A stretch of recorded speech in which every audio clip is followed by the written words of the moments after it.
ഉരുൾപൊട്ടലിൽ സർവ്വതും നഷ്ടപ്പെട്ട വയനാട്ടിൽ ഇന്ന് കരളലിയിക്കുന്ന കാഴ്ചയായിരുന്നു. ദുരന്തത്തിൽ തിരിച്ചറിയാനാവാത്ത മുഴുവൻ മൃതദേഹങ്ങളും സംസ്കരിച്ചു.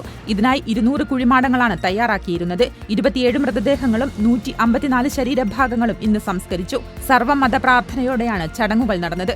ഓരോ ശരീരഭാഗവും ഓരോ മൃതദേഹമായി പരിഗണിച്ചാണ് സംസ്കാരം പൂർത്തിയാക്കിയത്.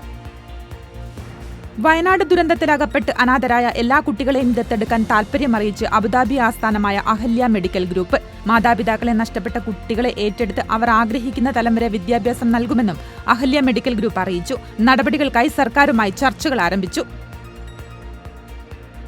മുസ്ലിം ലീഗിന്റെ ദുരിതാശ്വാസ ഫണ്ട് ശേഖരണത്തെ പ്രശംസിച്ചുള്ള നടൻ ജോയ് മാത്യുവിന്റെ ഫേസ്ബുക്ക് പോസ്റ്റ് വൈറലാകുന്നു. ഫോർ വയനാട് എന്ന ആപ്പിന്റെ ചിത്രം ചേർത്തുകൊണ്ടാണ് ഫണ്ട് ശേഖരണത്തിലെ സുതാര്യതയെ ജോയ് മാത്യു പ്രശംസിക്കുന്നത്.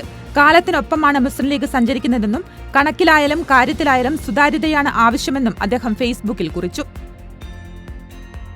തിരുവനന്തപുരത്ത് 3 പേർക്ക് അമീബിക് മസ്തിഷ്ക ജ്വരം സ്ഥിരീകരിച്ചു. രോഗം സ്ഥിരീകരിച്ച 3 പേരും തിരുവനന്തപുരം മെഡിക്കൽ കോളേജിൽ ചികിത്സയിലാണ്.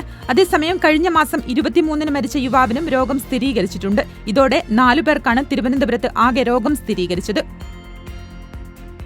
ബംഗ്ലാദേശിൽ സർക്കാർ വിരുദ്ധ കലാപം ആളിക്കത്തുന്നതിനിടെ പ്രധാനമന്ത്രി സ്ഥാനം രാജിവെച്ച് ബംഗ്ലാദേശ് വിട്ട ഷെയ്ഖ് ഹസീന ദില്ലിയിലെത്തി. സൈനിക ഹെലികോപ്റ്ററിൽ ഹിൻഡൻ വ്യോമ വിമാനത്താവളത്തിലാണ് ഷെയ്ഖ് ഹസീന ഇറങ്ങിയത്. ഇന്ത്യൻ എയർഫോഴ്സിലെ മുതിർന്ന ഉദ്യോഗസ്ഥർ ചേർന്ന് ഷെയ്ഖ് ഹസീനയെ സ്വീകരിച്ചു. ദില്ലിയിൽ നിന്ന് ഇവർ ലണ്ടനിലേക്ക് പോകുമെന്നാണ് സൂചന.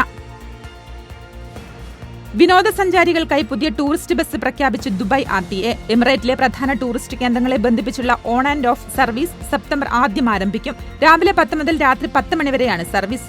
ദുബായ് മാളിൽ നിന്ന് ഓരോ 60 മിനിറ്റിലും സർവീസ് ഉണ്ടാകും. 35 ദിർഹത്തിന്റെ ടിക്കറ്റ് എടുത്താൽ ദിവസത്തിൽ ഏത് സമയത്തും സഞ്ചരിക്കാം.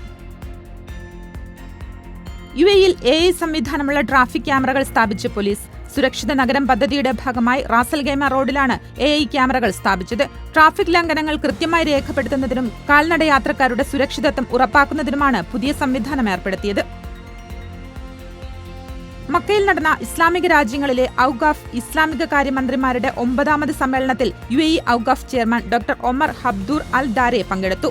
സൗദിയിലെ ഇസ്ലാമിക കാര്യ മന്ത്രാലയം സംഘടിപ്പിച്ച 2 ദിവസത്തെ സമ്മേളനത്തിൽ മതമൂല്യങ്ങളും മിതത്വവും പ്രോത്സാഹിപ്പിക്കുന്നതിനെക്കുറിച്ചാണ് ചർച്ച ചെയ്തത്.